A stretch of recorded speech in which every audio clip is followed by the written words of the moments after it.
Brian Barnett is just a regular guy. He's not a doctor. He has no legal license in any field of mental or emotional health.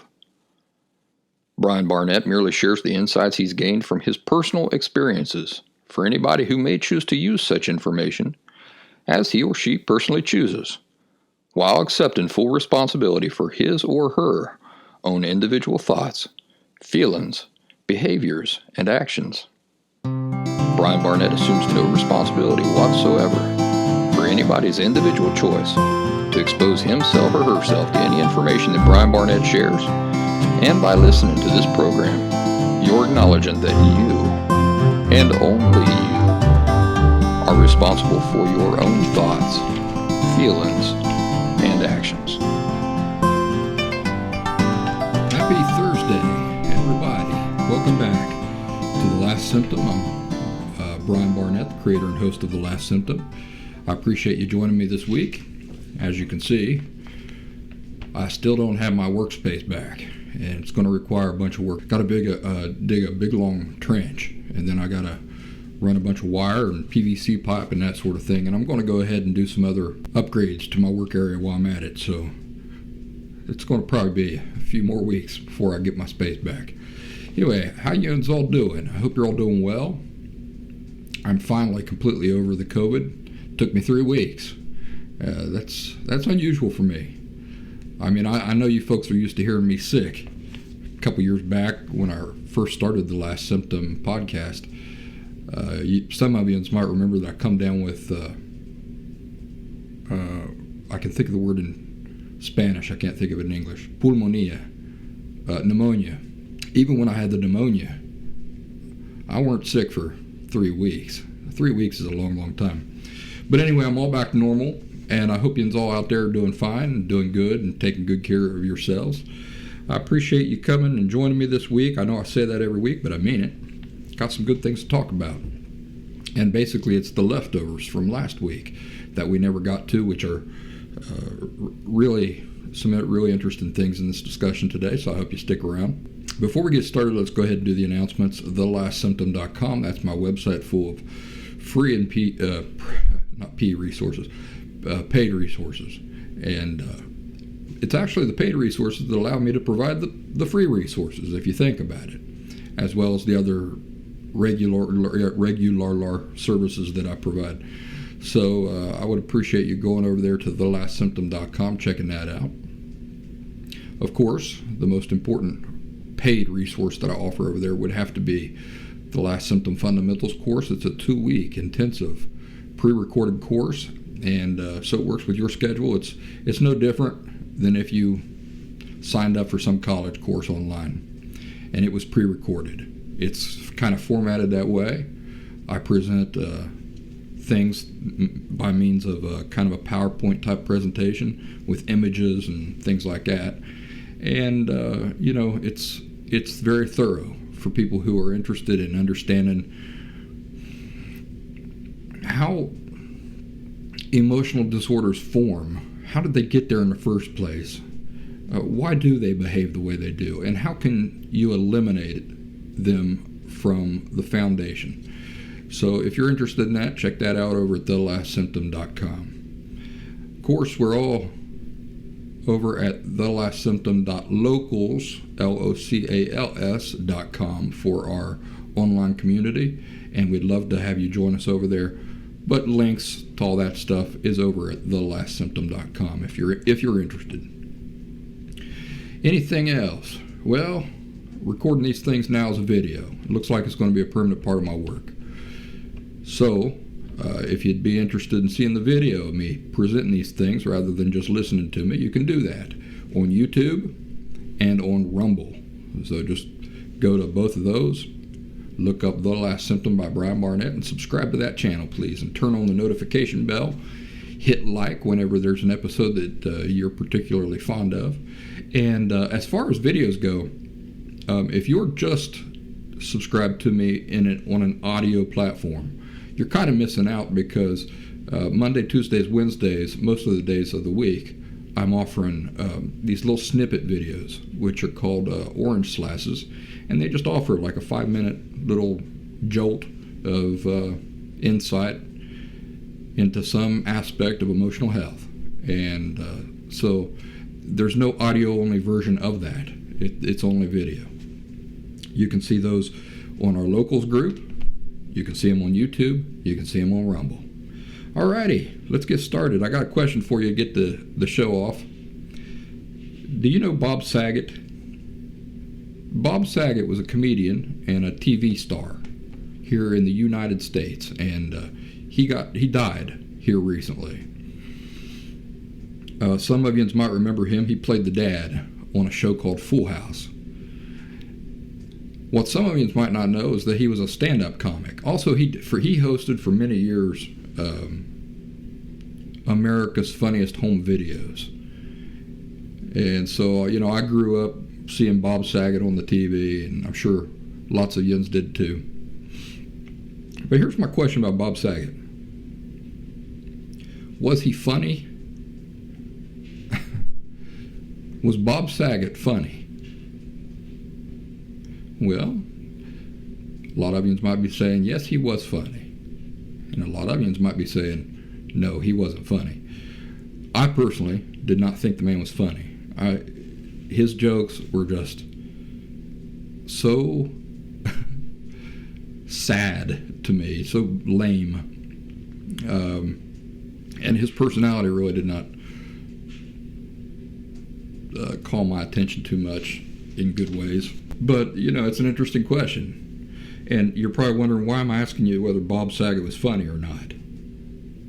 Well, I'll tell you why. Because on the internet, on some social media platform on the internet, I saw some folks getting into this big argument about whether Bob Saget was funny or not. And the one person was saying, you're out of your mind. He was very funny. You got to see some of his other stuff that he did that you clearly have not seen. And then the other guy saying, no, I saw that. He's not funny. And the other guy saying, you're out of your mind. He is funny. And the other guy saying, no, he's not. It's not funny. Back and forth like that. Well, let me ask you this. In order for you to answer the question whether Bob Saget was funny or not, what is needed? What is needed is somebody's opinion, right? I mean, you need an observer. You need somebody who thinks he's funny. And so this kind of goes along with what we were talking about last week,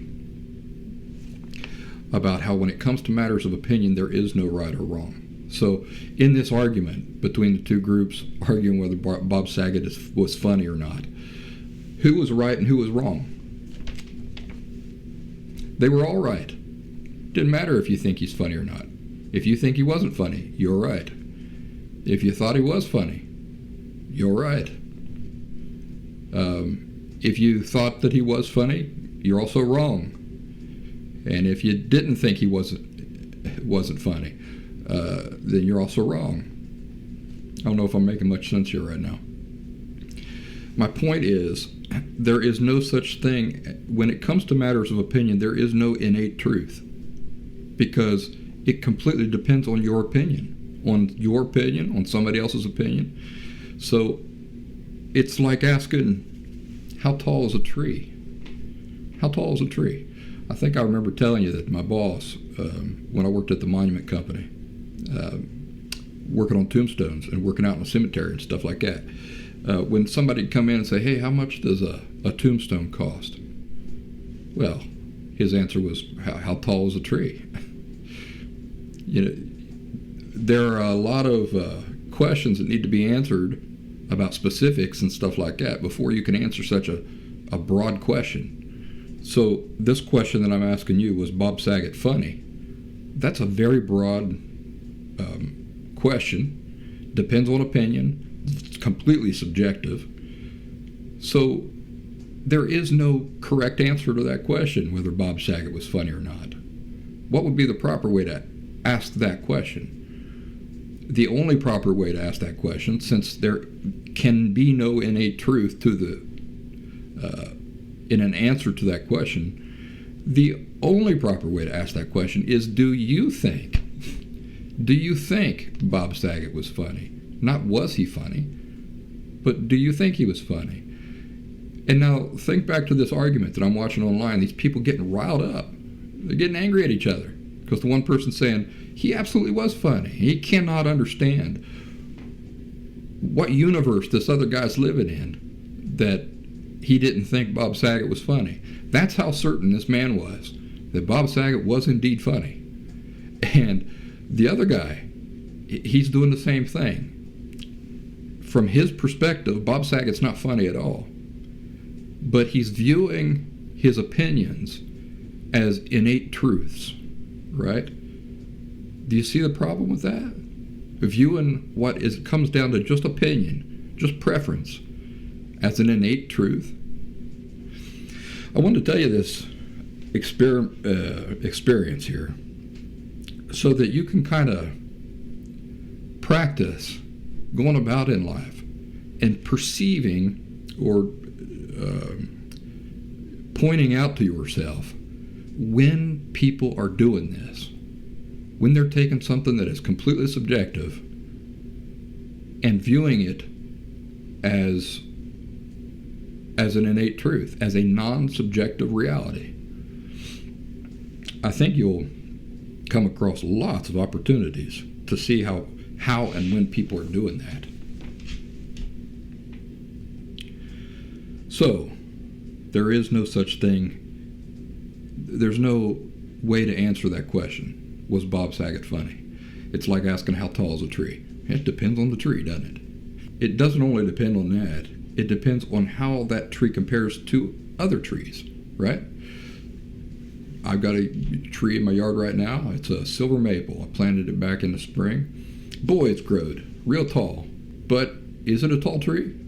Well, if you stand it next to any of the other trees around here, no, it's not a tall tree. But for the time that it has had to grow, and its relationship to some of the other trees in my yard, yeah, it's a tall tree.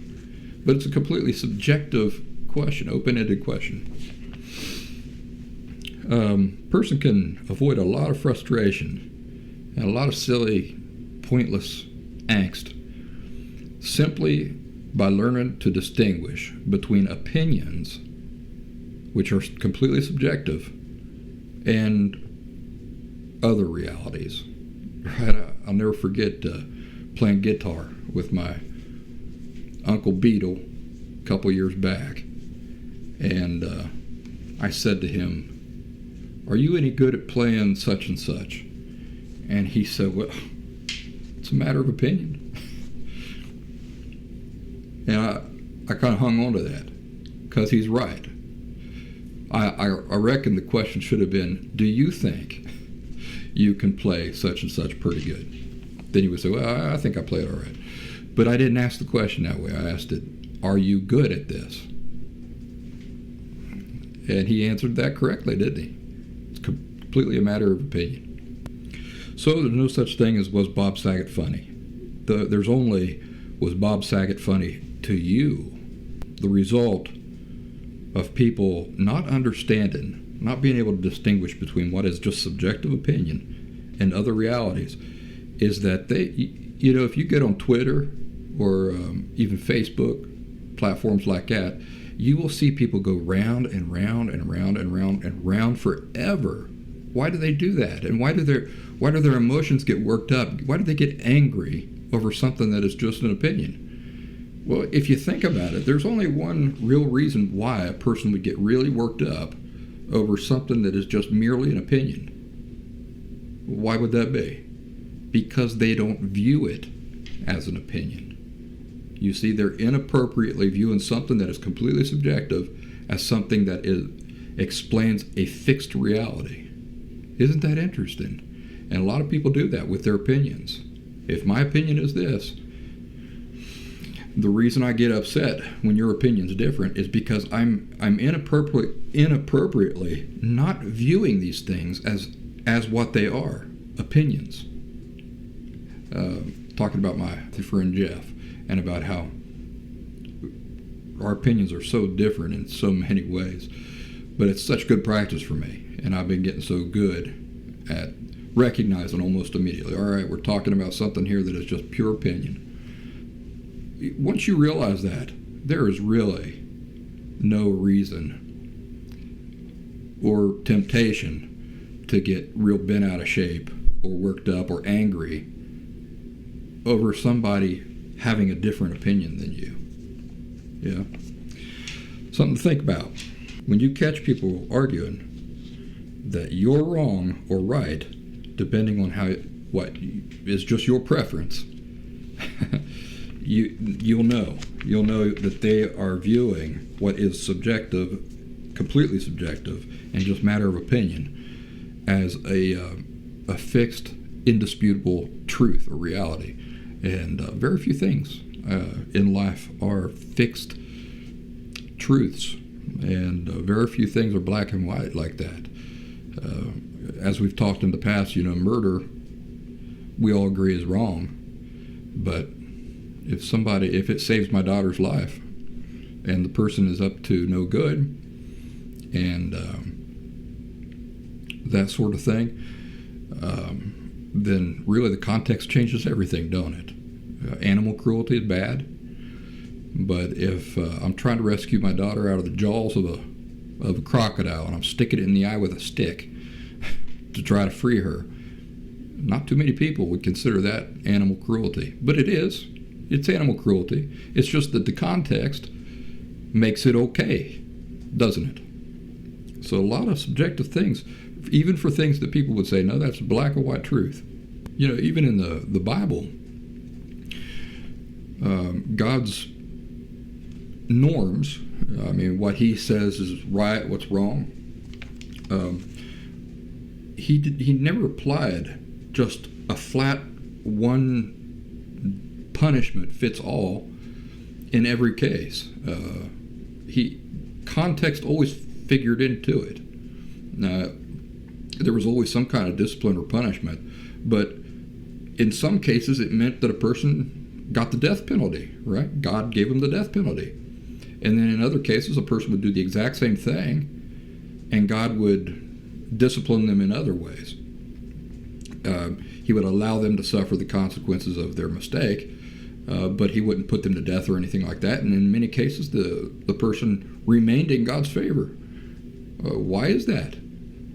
It's because even for a black and white, this is wrong and that is right, context still figured in to a person doing what was wrong or a person having done what was right, and these sorts of things, such things like motives, how remorseful a person was afterward, other extenuating factors like were they insane, were they sleep deprived, were they having emotional issues because of some kind of tragedy or something, all these things factored in. So even for people who are very fixed in their conclusions about what is right and wrong, while the thing itself, being designated as right or wrong might be true, that might be a black and white truth. The discipline or the punishment or the things factoring into how a person should be viewed who did those things, completely different, right? It depends on a whole array of different factors, and not one punishment or consequence fits all, every circumstance where a person committed that wrong. Let's talk about shame a little bit. I promised Jens we would. We here at The Last Symptom, we've done an awful lot of talking about how shame is the only emotion that human beings experience that is not constructive in any way, and so that it should always be rejected. Now, I wanted to have this conversation with you because you might get falsely or incorrectly get the idea that I'm saying that there's nothing shameful, like shameful itself, that concept has no place in the world. And that's not true. Shame does have a place in the world. It just doesn't have a place applied to people. So let's talk about that a little bit. Are there things in life that are shameful? Well, I've answered that question. Yes, there are things in life that are shameful. What does it mean when we say that something is shameful? Well, it simply means that something is without value. So when you think about shame, the message in shame, remember that. That's the simplest explanation you're going to get. Now, you can build on that explanation, but that is the definition of shame. Shameful, I should say. It means something is without value. So you think about why that causes us so much trouble when we apply it to ourselves as people, right? When we feel shameful ourselves, what are we feeling? We're feeling, now there's a lot of ways to say it, but basically it's, I'm without value. So I'm a piece of crap, or my substitute for the S word these days is I'm a piece of horse papooey. I'm devoid of worth. I'm broken. I'm a mistake. All these are just ways of saying that I'm devoid of value. I have no worth. That's what a shameful thing is. It's something that is devoid of any value. So when we apply that to ourselves as people, it's inappropriate and it's only destructive because there's no such thing as a person being shameful. In other words, there is no such thing as a person being devoid of value. Let's go back to Uvalde, Texas. We talked about that a few weeks ago. The shooting there, and just the terrible things that went on there in Uvalde. The acts committed by the shooter in Uvalde, Texas, in that grade school, were without a doubt shameful. They were shameful acts. What does that mean? It means that the acts of that boy were completely devoid of any value whatsoever. How about the failure of the police to do their jobs and save those children's lives? How about that?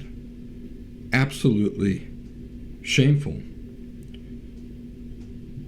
How about the incomprehensible actions by those police officers to begin arresting parents who wanted to rush into the school and save their own children, and the police would not let them go in?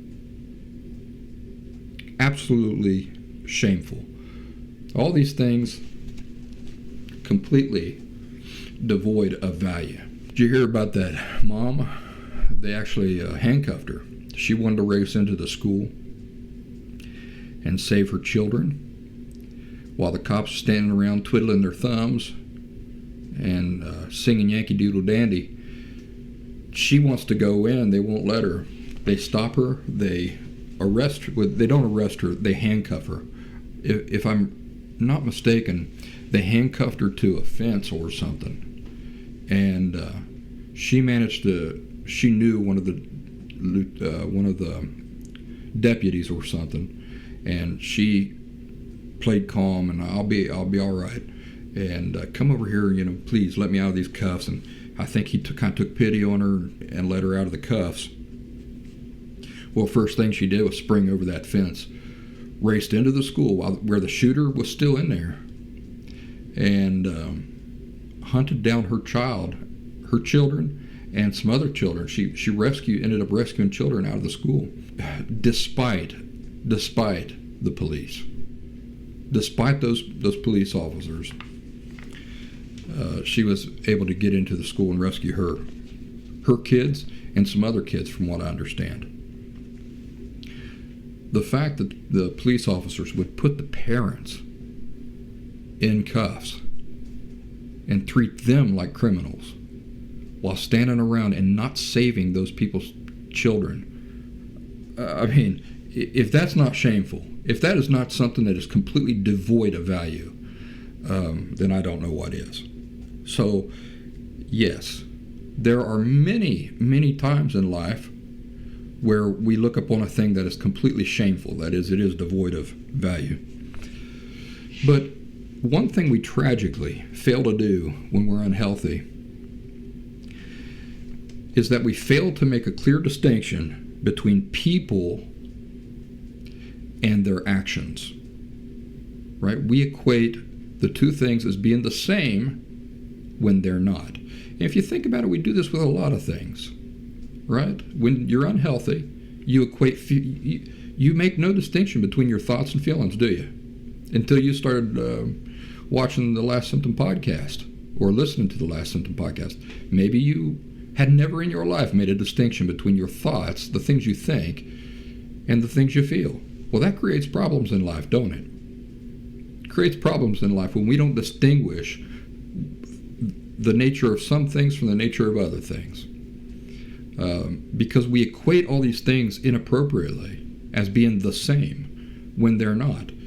I was just talking to, got some comments on one of these shows here recently by a therapist or psychologist who I gave the person the benefit of the doubt and got into a kind of a miniature conversation with them. The person was respectful. I guess that person's argument was that she does not teach her clients that feelings should be controlled, that they can be controlled, and that they're right and wrong and those sorts of things, or that they act in different intensities for some people than other people. I said, oh, that's great. Yeah, that's great that you do that. But then she went on to talk about thoughts. Put thoughts in the same category that she would put in feelings. So, in other words, we have no control over our feelings, and so she says that thoughts are the same way, and that she teaches her clients that you don't have to worry about controlling what you think and those sorts of things. And that was when I laid down the law. I said, nope, you're wrong. You are absolutely wrong. I appreciate what you've said about feelings, but if you're teaching your clients that they're not responsible for their thoughts or what they allow themselves to continue thinking, then you're part of the problem. You're part of the problem. You see, that is permissiveness. It's immaturity, a failure to accept responsibility for something that you're doing. Yeah. Now, she would argue, I'm sure, and a lot of audience would argue, that no, we don't have control over our thoughts, because if I see something, constantly, I've got thoughts popping into my head that I did not choose to start thinking about. And, we've had this conversation many times. I understand that. But what did I say that you have full control over? What you continue to think about. So anybody who would argue that we don't have full control over our thoughts, they're disingenuous. They're disingenuous. Because just because I see a picture of something that automatically, or let's say that you tell me, Brian, don't think of pickles. Well, immediately I think of pickles, don't I? Whether I want to or not. But the fact that I get to choose whether I continue thinking about pickles or not means that for all intents and purposes, I do have full control over my thoughts. And I am responsible for what I allow myself to dwell on, or to think about, or to continue thinking about, or to continue meditating on, or entertaining. So, do you see how important it is to distinguish, to make these distinguishes between things, make these distinguishing recognitions, I guess, between different things.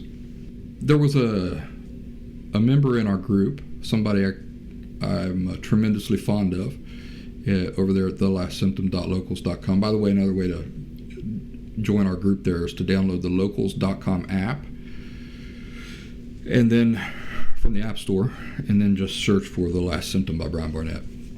Anywho, one of our members there went through a really terrible experience with an ex-husband. And the other day, during a live chat that we were holding there on the group, she was talking, we were all talking, and I'm sure she'll watch this, so I hope she don't mind me using this example in line with what we're talking about today. But she's dealing with this situation where her son is getting older and older, and of course he just loves his dad to pieces and spends time with his dad and everything. It's a struggle for her when he comes home and He wants to see some sense of civility between the two of them and everything. And it's kind of painful for him to see in her only disgust for his dad. She's not wrong for what she feels. And of course, none of us know the specifics. Not even I know the specifics of everything that was involved with that breakup. But my advice to her was that she needs to sit down and think of some good qualities that her ex-husband possesses.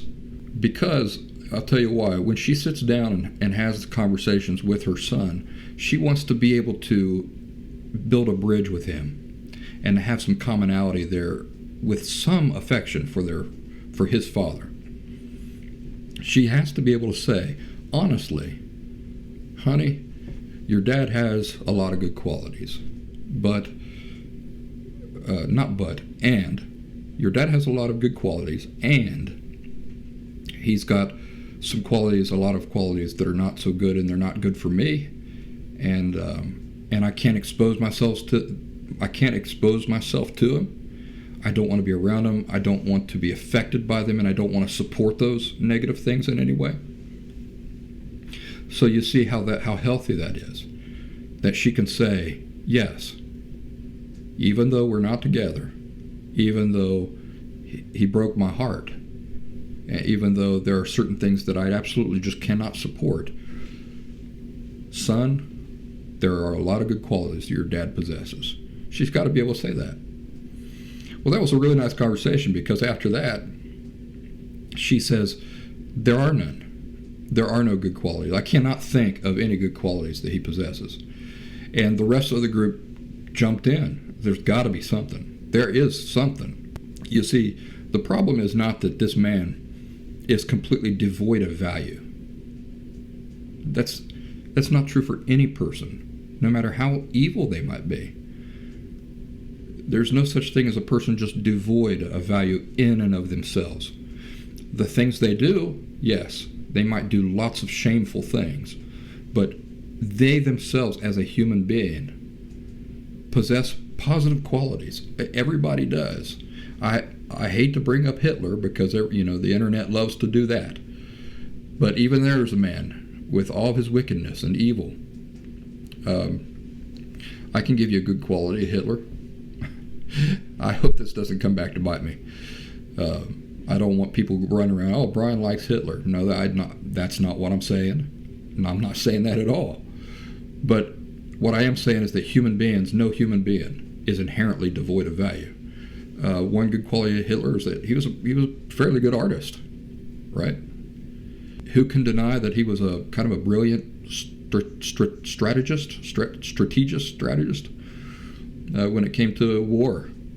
Who can deny that he was a charming person as a public speaker, right? I mean, he would not have been able to do all the evil that he did were these things not true. Anybody who's a public speaker, myself included, I'm always studying ways to improve my presentation so that I don't lose people's attention and that sort of thing, right? So being a good public speaker, that's a positive thing. So the fact that she's having problems coming up with good things good qualities that she can recognize in her ex-husband, that's a fault of hers. We're not talking about the only case in the history of mankind that she just happened to marry the one guy who truly has no good qualities, no good things about him at all. He might be a hard worker. That's a good quality. Think about this. Even if the work he's doing is illegal. Let's say that he's a drug kingpin, but he works real hard at it. You see, the thing that he's doing might be terrible, but who can deny that being a hard worker is a good thing? That's a good quality. If he would just apply something like, let's say, I don't know if he's a drug kingpin, but let's say that even if he is, if he could take that quality of being a hard worker and apply it to something else, like building homes for the homeless, wouldn't that not be a good quality still? Yeah. It doesn't stop being a good quality just because it's used for the wrong thing. So why are we talking about this? We're talking about this because we need to be able to make distinctions, right? A distinction between a person as what they are and their actions. You know, you've heard me talk about my father. I can't have a relationship with my father because he hasn't met the conditions necessary for us to be able to do that. But does he have some good qualities? He's got lots of great qualities. He sure does. And unfortunately, he has lots of terrible qualities too that he really needs to pay attention to and work on. But the fact that he has these terrible qualities does not undo the good qualities that he possesses. You see, how am I able to do that? How am I able to look upon somebody who treated me so poorly and recognize that he does have good qualities? There are things about him that I do love. It's because I make a distinction. I make the distinctions. I make distinctions in life that unhealthy people don't make. Speaking about making distinctions, when I was a child, it was very confusing for me because half the time I would be feeling tremendous hate toward my father, and at the same time, simultaneously, be feeling tremendous love for my father. And as I thought about it, during my authentic recovery from my emotional disorder, do you know what I realized? I never hated my father. I always hated some of the things he did. Isn't that an important distinction to make? Have you made that distinction for people who have wronged you?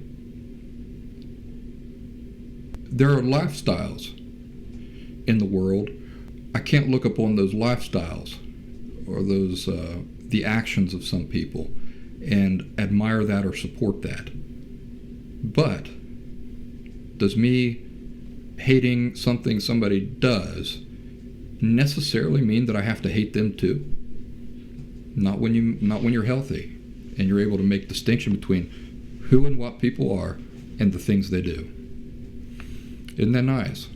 You can still love a person tremendously and still recognize some of the things they do as being wrong or being unhealthy or being things that you can't support.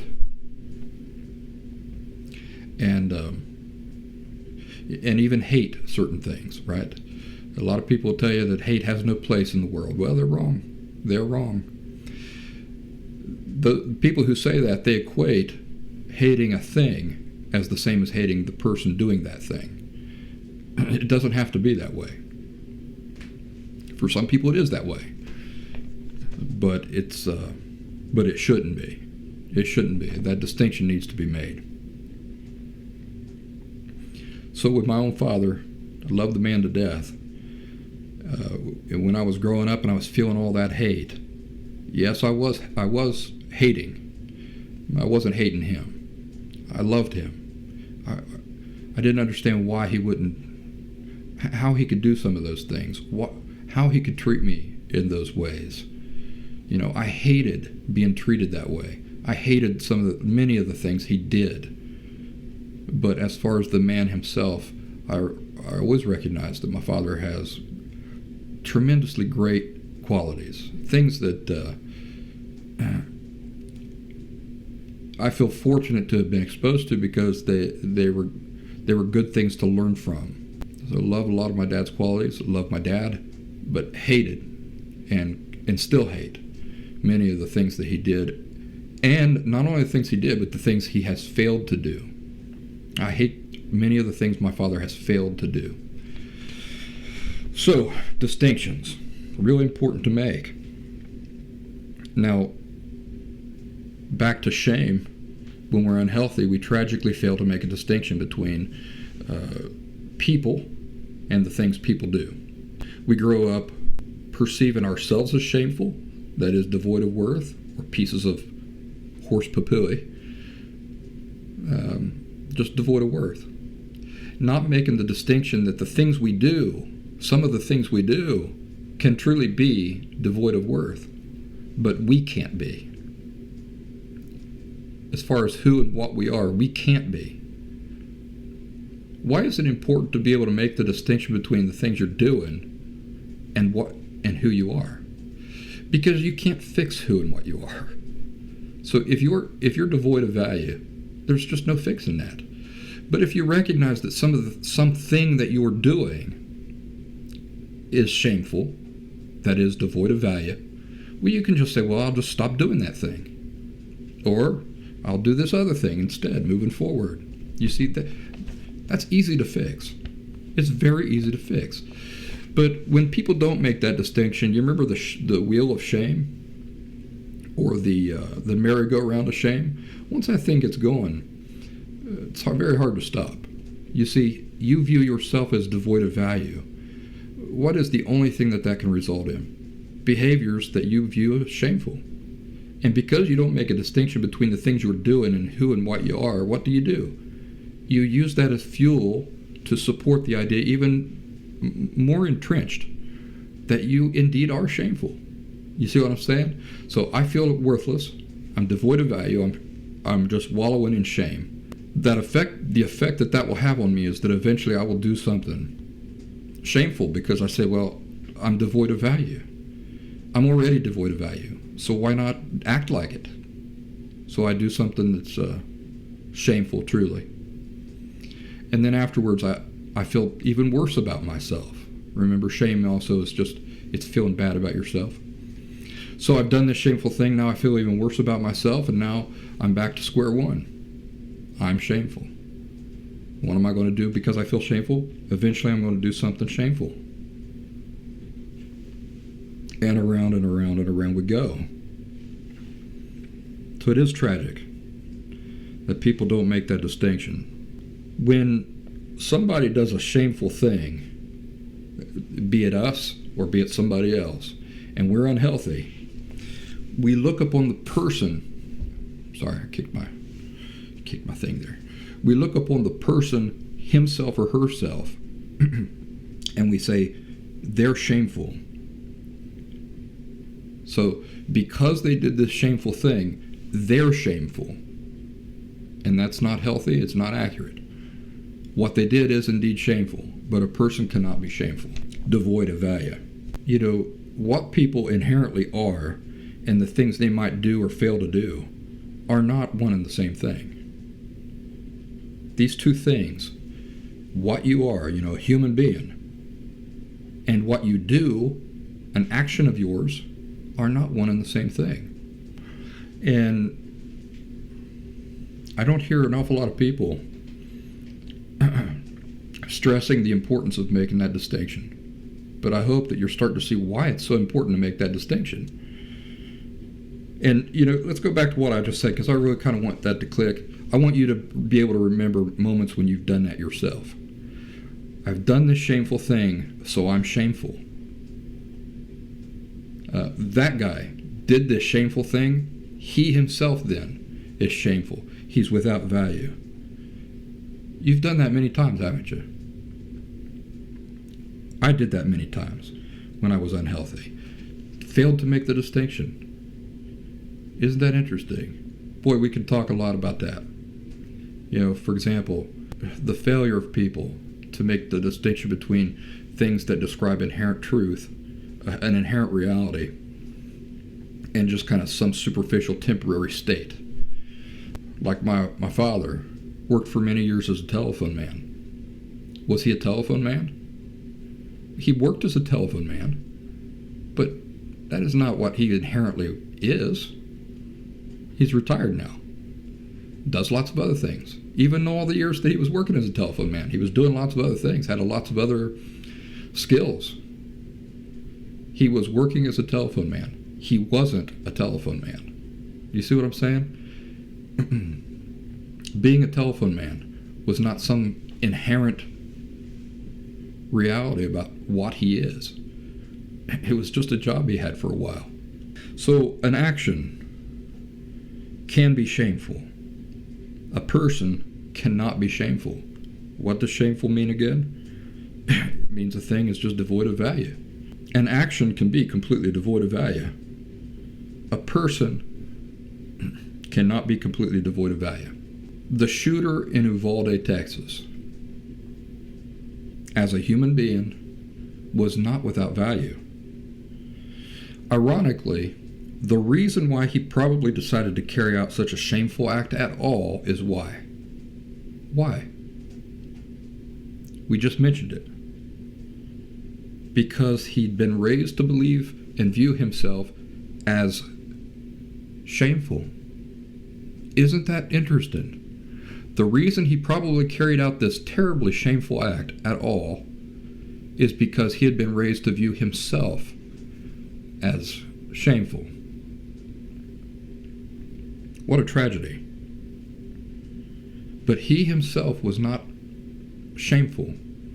If he had known that, if he had grown up making a distinction between the things he does as possibly being shameful, as being completely distinct and separate from him as a person.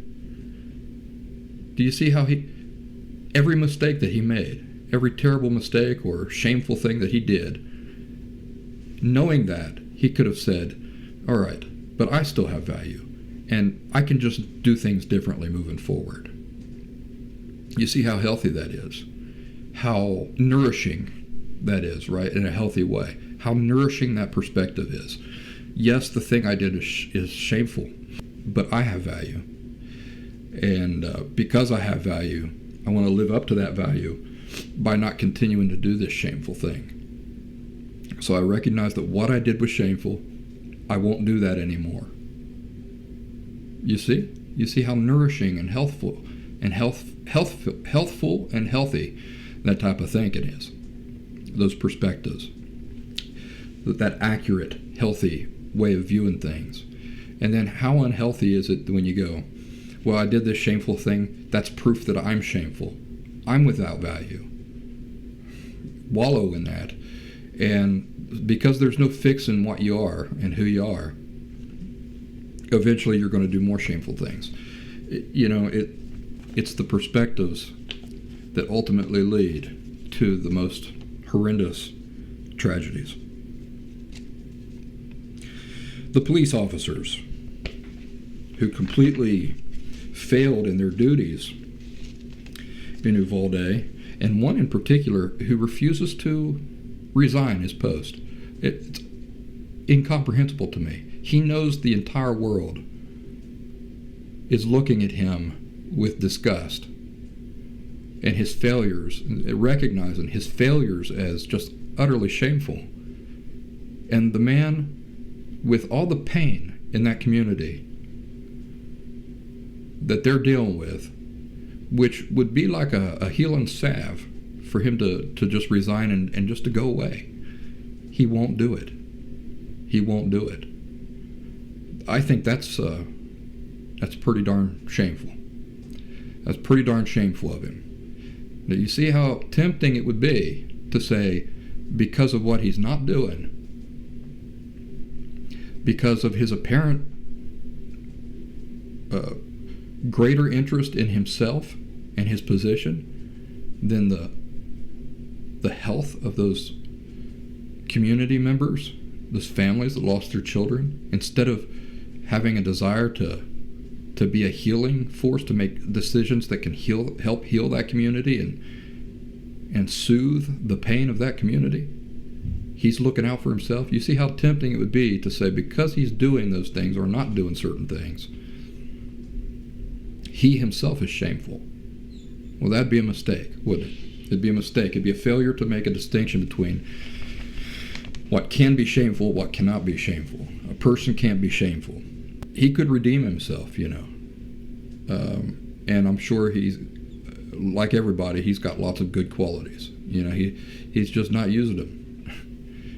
He's just not making very good decisions. So the officers, even all the officers there that day who failed in their duties, are not without all value as human beings. But their behaviors that day, absolutely. Their behaviors, their failures, absolutely shameful. Making these distinctions are absolutely imperative in order to view the world correctly and understand the nature of things correctly and accurately. If, like me, you grew up in an unhealthy family, our families did not help us do this when we were growing up.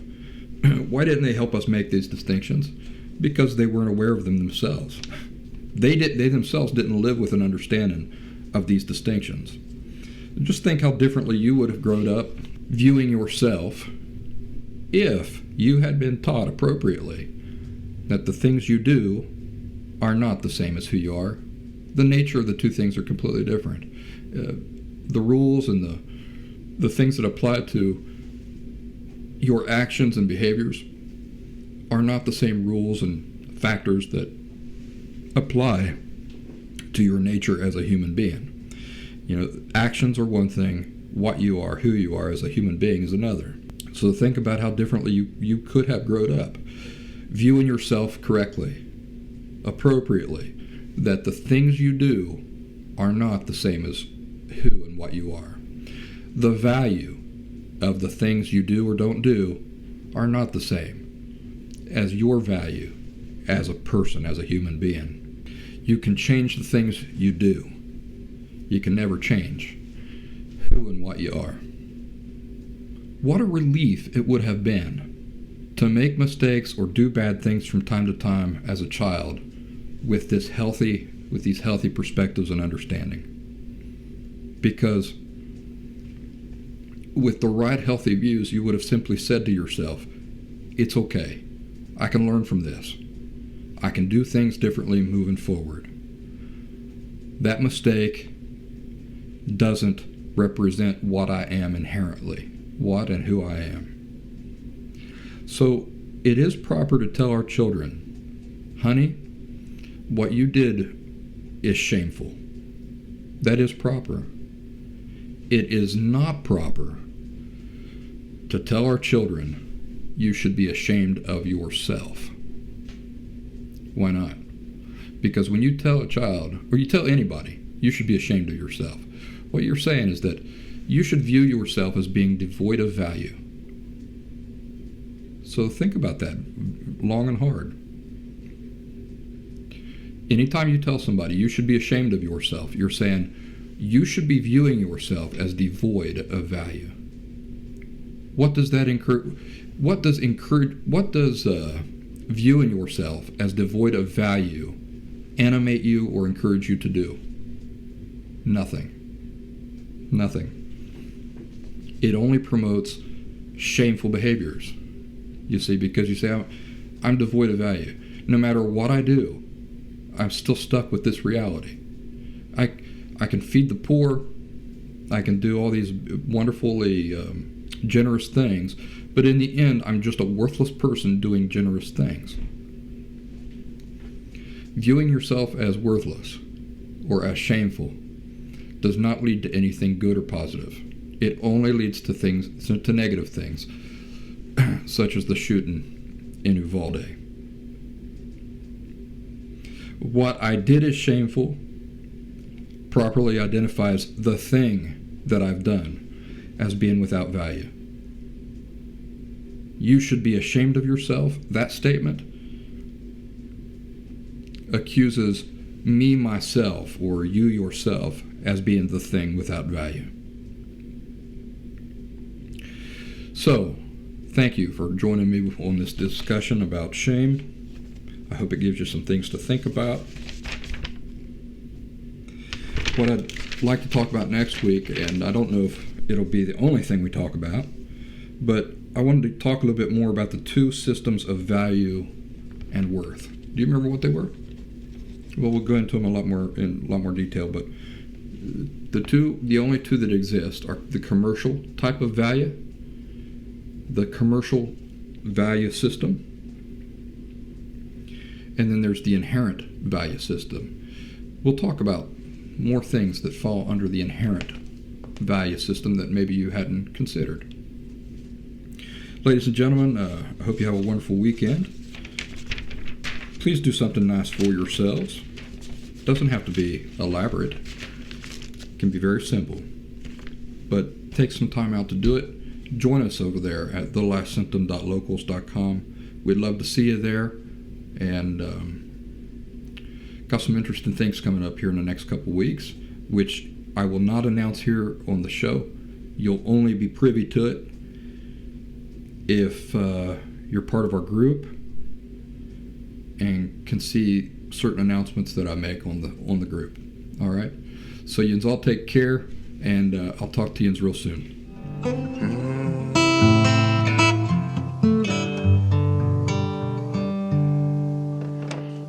Dear Theodosia, what to say to you? You got my eyes, you've got your mother's name. When you came into the world you cried, and it broke my heart. I'm dedicating every day to you. Domestic life was never quite my style. When you smile, you knocked me out, I fell apart, and I thought I was so smart. You will come of age with our young nation. We'll bleed and fight for you. We'll make it right for you. If we lay a strong enough foundation, we'll give it all to you. We'll make it right for you, and you'll blow us all away. Someday, someday. Yeah, you'll blow us all away.